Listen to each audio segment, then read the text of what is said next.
Tim Weah, you can't do that to your country. Correct. That is inexcusable.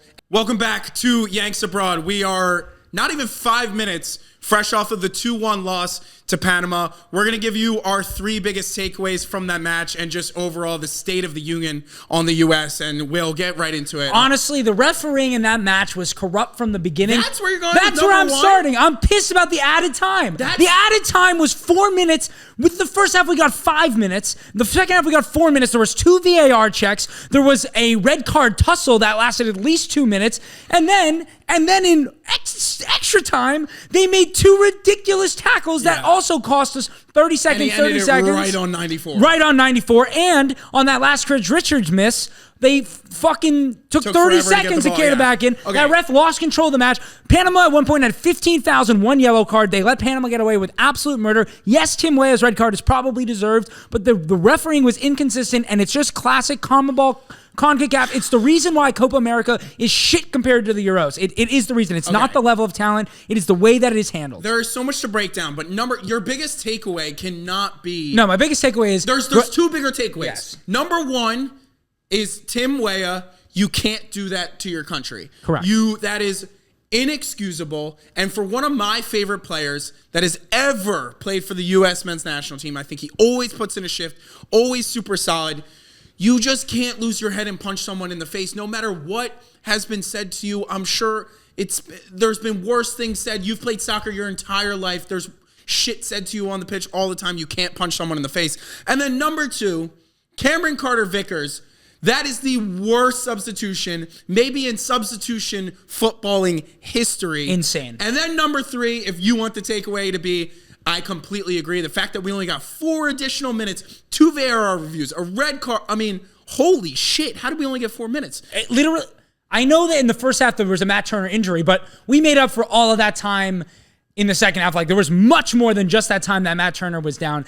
Insane refereeing, and I agree. Obviously, the biggest takeaway, you were a little harder on Tim Weah. I think that kind of stuff happens in sport. It's very upsetting. It's unacceptable. Stop. He punched someone in the face. Okay, but the manager can't compile on the mistakes by putting Cameron Carter-Vickers on, who has been shit every time he's... Let's isolate it. Let's talk about the Weah thing. Okay. You think by the law it's a red card, but in let's referee with our heads and not the rule book, that shouldn't be a red card. He punched him in the face. It's a red card, 100%. Which red card's worse? The other one's well worse. Worse? In the action of play, he's gone out and made a dangerous play. But one could argue in the action of play that's more reasonable because you're actually playing than Tim Weah punching him in the face when the ball was that red card has, number 1, Pulisic has already gone around him. Number 2, he's taken Pulisic out to stop his attack. And number 3, what he's done is genuinely dangerous. And what is Weah? A punch to... Let me punch you in the face. That's not dangerous? I don't think that's as dangerous as what he did. You're actually insane. I don't think that's as dangerous. If you catch him in the temple. Any professional. If you got 3 professional footballers on the podcast right now and you ask them if they would rather what happened to them be what Tim Weah did. Look at the way kick into the side. Look at the way Pulisic reacted. Hurts more, but doesn't have long Look at the way Pulisic reacted in retrospect to the way the guy Weah punch reacted. He was immediately. Well, the guy Weah punch wanted to sell the red card. You don't think Pulisic wanted to sell a red card? That was clear. I guess that's not a clear red card, but no, they're both red cards. I think you're letting Weah off easy. That stuff does not happen in sport. That's the most ridiculous comment I've ever heard. That doesn't happen. I don't mean it happen it does. Draymond touches someone and gets 10 games. Right. He just punched someone in the face in the But Copa that happens in soccer all the time. No, it doesn't. Yes, it does. You're making that up. I'm not making that up. When else are people punching people in the face and it's not automatically, what are you doing? You're sent off. Multiple times this year in the Premier League alone. You're insane. That is the clearest red card I've ever seen. It is a red card. My point that I said on the live stream, and if you didn't know this, we're live streaming every U.S. men's national team game. If you want to hear us losing our shit at Gregg Berhalter in real time, that's an option. Hit the subscribe button, put your notifications on. But my point that I made is that I don't like when a referee sees something happen, referees it on the pitch. If he's given a yellow, that means he has seen what's happened. He didn't. That's not necessarily true. Okay, well, then why is he giving a yellow card? The extent of it. Because they all talk to each other. Yeah. They could have said, they all may not have seen it. The point of VAR is to actually see what happens. He punched him in the face. It's unexcusable. It is inexcusable 100%, but the referee also doesn't need to make the game completely change about that call. But I completely 100% agree with your point. I hate when the ref gets main character syndrome, wants to be the biggest show, the biggest star of a match. I don't think this is what it was at all. If anything, he tried to give him the benefit of the doubt. If he truly saw it, and he tried to give him the benefit of the doubt by only giving a yellow card, once he's sent to VAR, he has no choice but to give it a red card. I understand. I mean, at one point when VAR was introduced, if you gave a yellow on the field, it wasn't even reviewable. Yes. Well, but that's wrong. I guess. That's right. My point, I don't, I mean, I get, I'm not saying it's not a red card. Isn't a thing. It is a red card. I get that. I'm more making a general statement about the sport, and I guess I'm trying to use that to fit the agenda of what I'm saying. Nonetheless, obviously Weah can't do that. The referee had countless other mistakes. He didn't not give the red card. The second red card he gave was correct. The yellow cards he gave was correct. But he let Panama get away with being super, super physical the whole match. You can't have 15 fouls in one yellow card. That doesn't add up. That's not possible. The added time was a joke. But this all should never have been a problem. This all stems from Gregg Berhalter. Yeah. And somebody made a great comment pointing that this same thing Des did in that match, 18 months ago. Yeah. And he saw no reprimanding. He saw no missing of matches. He just made a fake-ass apology. We love Des, but made a fake-ass apology, and he's right back in the team. Yep. Berhalter is very player-friendly. Yep. It's the reason why he was able to convince the likes of Flo Balogun to commit to playing for the U.S. instead of waiting to play for England. Who was fantastic. Who was great, again, and we will touch on that. Yep. But it comes with its negatives, which is Tim Weah feels that he can get away with that. It's a lack of discipline. There's a lack of discipline. I think the bigger discussion, which is takeaway number 2, which is a 2A and a 2B, is Berhalter's changes and how bad Cameron Carter-Vickers are. How bad Cameron Carter-Vickers is. Berhalter, originally, I thought the 5-3-1 was actually the right decision. But it becomes a horrible decision when you don't have the players to pull off the change. Correct. If we had just played the 4-4-1, kept Pulisic on at the left, play McKennie or Musa out on that right side, and play the 4-4-1, and don't bring Carter-Vickers on, there is a chance we get a draw, if not a win from that match. And because of his changes with Cameron Carter-Vickers, who gave away a penalty and a half and got 0 somehow, we lost the match. It was an insane move, especially because this is a player who has not played for the U.S. In recent times. This isn't like he's bringing on, you know, if you're Switzerland or if you're Germany or if you're Spain and you have center backs that rotate in, or if you're Portugal. Like, this is bringing on a player who has not been playing for the U.S., who is not playing in a top 5 league in Europe. It's such a good point, because by his subs, when he brings on an Aronson instead of a Haji or a Malik, it's like he's a more veteran player. You can at least respect what he's doing. Miles Robinson has scored and defended in huge matches for the U.S. I would have, if you wanted to go, great. I don't think he's good either. But if you wanted to go 5 at the back, has to be. You need to have a player who has communication, open communication with Richards and Ream. Yep. Clearly, we didn't see that with Carter-Vickers. Immediately when he came on, multiple times he was caught out. Yep. He should have. One thing that they didn't call a penalty on the field was a clear as day penalty, in my opinion. He's both grabbing him and kicking out and hitting him from behind and getting no ball. Yep. If I'm Panama, I'm losing my mind. The second one, he gets very lucky that the Panamanese man, African, the Panaman did not make contact with him. That should have been a penalty. That could have been a yellow card. It could have been a whole host of things. And then, right as I was saying, every time a cross comes in, it didn't look like Carter-Vickers was able to deal with it. He's not an aerial dominant center back. I don't know what he is. He didn't even have to be there. He couldn't be 2 yards off of his man. He has one man. I mean, Panama weren't even loading men into the box. There was one man in front of him. By the way, he's 2 yards off of him. It's hard on Carter-Vickers, but like, you look at all of Berhalter's decisions, Johnny was awful. I guess you can't, that's not really a Berhalter thing. Johnny isolated was awful. Carter-Vickers was awful. And then Balogun, who was our best player by a landslide. I understand you want to get fresh legs on. But you bring on Pepe, who it just doesn't have it for me. He made one great opportunity, but I agree. I didn't like taking Balogun off, especially seconds after him and Pulisic had really linked up well on that left side. By the way, it's 2024. These athletes, they can play 90 minutes. I mean, I think it comes to a point where, okay, do you want to burn them out 90 minutes? And if you lose, then you've burned them 90 minutes and you're going to need your best players against Uruguay. Yeah, but nonetheless. Okay, but what's the more important match? You get the 3 points or there. Uruguay? Well, the problem is you need to get the Panama one is. Yeah. Well, even if you get 1 point, No, because if you draw against, if you it's get not the completely one, in your control. But yes, so no, 100%. I mean, the issue we were saying the second that they scored the equalizer, we were saying on our live stream, we didn't even talk about going to 5 at the back. No. We were both for the best managers when they go to a red card, they put in 2 lines of 4, one a yard in the box and one 4 yards outside the box, 5 yards apart. They put 2 lines of 4 and they play a block and they hope they get 1 or 2 outlet chances and they defend and they defend and they defend. You bring on a carrier like Musa. You bring on another defensive midfielder or a midfielder who has good defensive acumen. You keep you have 2 outlets that you leave on the pitch hoping to get out and you defend. That's not, he didn't have the profiles to try and play a 5 at the back. That's why we didn't talk about it. We didn't feel comfortable. We said, what do you do, bring Shaq Moore on? We didn't feel comfortable about bringing on a defensive option. What we felt comfortable about was taking off Reyna, who is no longer effective, bringing on a ball carrier in Musa who can help us get out and give us a little bit of a breath every once in a while. And he did neither of those things, and it cost us. Cameron Vickers was asleep the whole time because he doesn't ever play for this country, and he doesn't play in the top league. He's never been good for us. He's undersized, he's slow, and he should never put on the jersey ever again. And it's like, if you are unsure, if neither of them, there's a clear tier break after Ream and Richards. It's not like we have like such a good pool of 3 and we just have to choose 2. If you're uncomfortable about either decision, Miles Robinson has won. He was integral in the Nations League. He's been integral in the Gold Cup for the U.S. Like, how is he not the option if you want to go to the 5-back?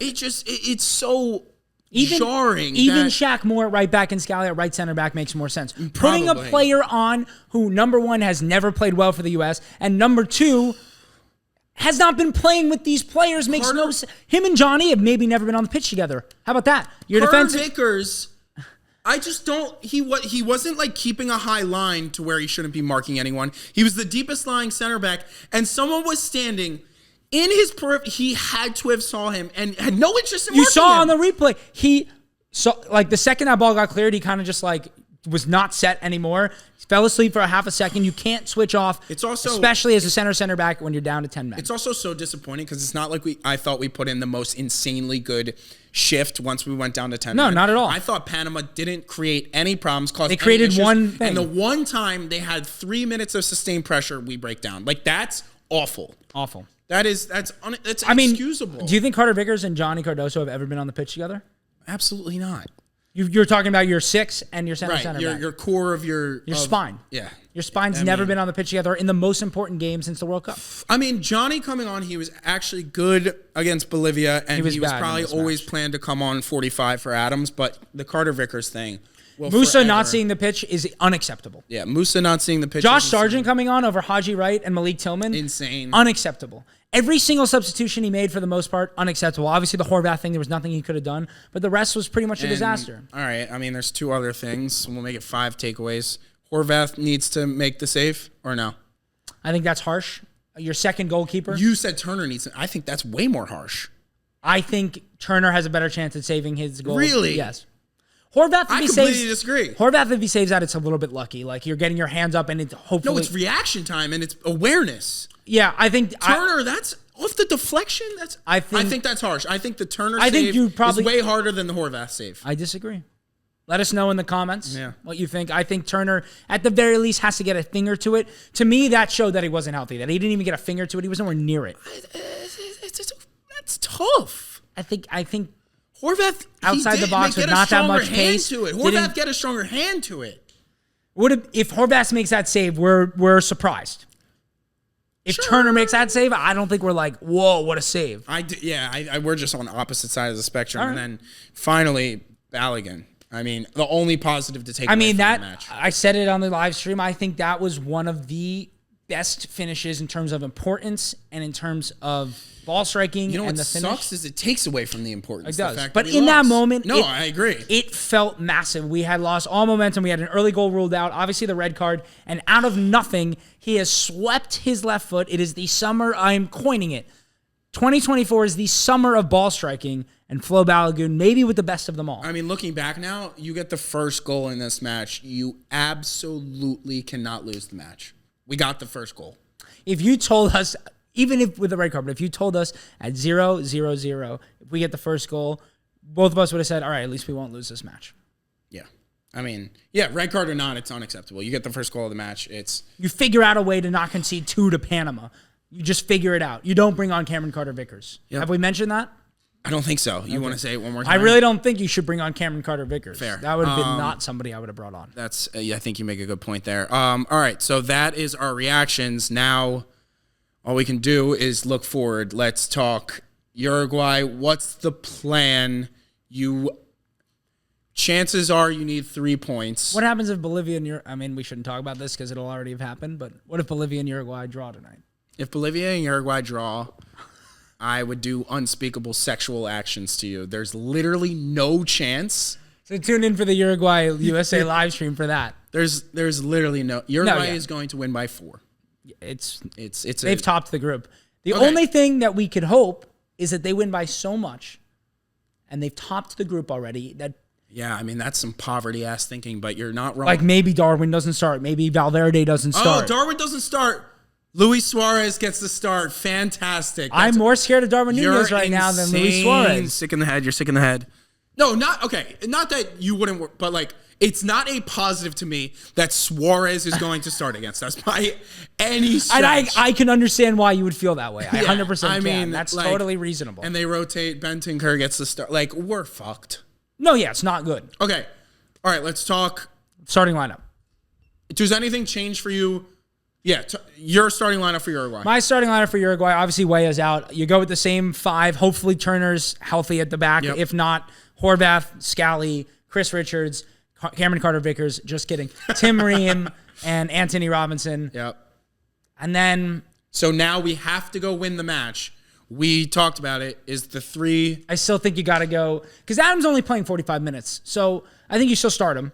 Right, and then if we're still losing, you just have Musa play the correct. 6. So I think you go Adams... No, I think you go Adams, Musa, McKennie. Yeah, that's what I'm saying. Adams, Musa, McKennie, Reyna on the right wing, Pulisic on the left wing, Balogun through the middle. I just think you need, especially now you need a win. Gio Reyna is the kind of guy like a Balogun or a Pulisic. Yep. You just have one more guy on the pitch. Haji's that guy too, though. I think Haji is too. If Haji doesn't get a minute at this tournament and we go out on Monday, I'm going to be pretty disappointed. What more can he do? He's getting in this team regularly a couple years ago when he's not having nearly as good of a season as he had this past season. It doesn't make any sense. Yeah, Also, I'm sorry. I have to go back. You bring Josh Sargent on, you know we're going to probably have 1 or 2 free kicks at the end of the game. Bring on a tall-ass winner like Haji Wright. No, we're just going to keep clipping balls into players who are all under 6 foot. Yeah, okay. Amazing. Sorry, you're starting 11. Same back 5. I agree. So I think we start Adams, Musa, McKennie. If we're drawing at half or losing at half, you bring Musa to the 6, I would bring on Malik. That's our second half midfield. And then I would also go first half, same front 3, Pulisic, Ballo, Reyna. I think, again, losing at half, I think the subs are Malik on at the 10, bring Musa to the 6, and then I think you bring Haji on at left wing, throw Pulisic at right wing, and our second half lineup is, our front 6 is Musa, McKennie, Malik, Haji, Balogun, Pulisic. Predictions. I don't see a world. I just don't see it. I mean, I can imagine us somehow nicking a point, somehow getting a 1-1 or a 2-2. I can see it if Darwin's wasteful, if we can get an early goal. I can see it. Darwin being wasteful? Shocker. I can see it. I don't see a world in which we win. The only way I can see a world in which we win is if, and I guess I haven't done enough of the math. This is obviously right off the back of losing. But if they really don't need anything, we score an early goal, and they don't really chase the game, like they don't bring on their better players, somehow we get a win. But if I'm them, I want to kick us out of the tournament anyway. If I would agree, but you don't think we're that good. Why would Uruguay care? In theory, we're better than Panama. Panama has no chance. Yes. Panama has no chance of meeting Uruguay back in that semifinal. Wouldn't Uruguay want us a chance to beat Brazil to then play them? I guess. I mean, we're gall-braining it, but yeah. Listen, all you can hope for is Panama can't find a goal against Bolivia. Somehow that's I think they're better chance. There's a better chance of us drawing and them drawing than us winning and them winning. I agree. So that's kind of what you have to be hopeful for. Yeah, I think, but I also think like. But let me ask you this: No, if we both have 4 points, we're out. Is that true? I think so. You talk. Yeah, I think my one thing that I'm holding on to is this team responds. We had a 5-1 to Colombia and responded with a great result against Brazil. It was a 1-1 draw, but we could have won it. Who's to say this team isn't going to come out fired up at home? Arrowhead Stadium usually gives one of the better atmospheres for this U.S. men's national team. We come out fired up to respond. We don't want to go home in the group stage in our first major tournament at home and like we put on, only because that can be the differentiator when Uruguay essentially almost has nothing. It can be that big of a gap that our want and need is like they're finishing top regardless. That's my only thought. Yeah, no, that I mean, so it's the tiebreaker is goal difference. So we have +1, they have -1. Right. So we are +2 on them right now. So why can't we draw and they win 1-0? We're still through? No, if they win, they're at 6 points. If we draw, we're at 4. We just lost. Oh my God. It's hard to believe. I understand that. Yeah, no. So if we both draw, we're through. If we win by at least no fewer than 2, less than Yes. they do, we are through. Although no. Okay. Well, the one silver lining. I'm waiting for it. If we lose 2-0 to Uruguay, 3-0 to Uruguay, Berhalter has to be out, right? Here's the thing. Yeah, talk to me. I'm so worried that it doesn't matter what happens at this tournament. That can't be true. They fired the guy and rehired him. Because we didn't have any other options. Who are our options? Pep Guardiola, 2026. Pep still has another year. People are worried about a debate between Trump and Biden tonight. I'm pushing the Pep 2026 I'd rather agenda. Joe Biden's senile ass coaching this team. Okay, that might be a tad far, but I kind of agree. Kind of a good take. Because you know what Joe Biden doesn't do? Anything? Put Cameron Carter-Vickers on at halftime. True. That's a lock. True. Clip it. All right, that is everything. We will be back for the Uruguay match.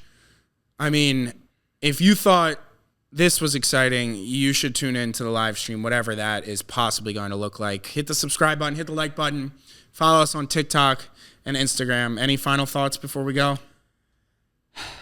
I mean, it's very disappointing. It feels like I'm in Groundhog Day. Like I remember feeling this way in 2014, in 2018, 2016. Like at every major tournament, it's like we just cannot get out of our way. Punch someone in the face. We just cannot get out of our way. Well, yeah, we cannot beat the teams that we're supposed to beat. The best countries in the world, the countries that are good. We beat them 3-0 if he doesn't punch anyone in the face. We didn't. We cannot figure out a way to do it. It's fair. It's ifs, ands, and buts, but it's just we used to lose because we weren't quality and couldn't. Okay, score. but we're not growing if we're continuing to make the same. We're making. It's not the same mistake. It is this, but I haven't seen someone punch someone in the face. It's a similar mistake. Whereas we didn't take our opportunities, we didn't go out and beat the better teams. We're making mental mistakes. We're not grasping the game.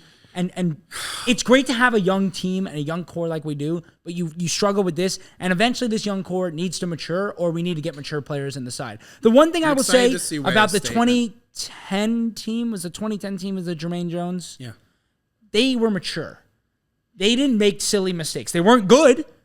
They weren't good at all, but they were mature, and you could respect the effort they put on the pitch. English American. Back then it was German American. Yeah. They were mature. They were mature gentlemen. I was about to say something crazy.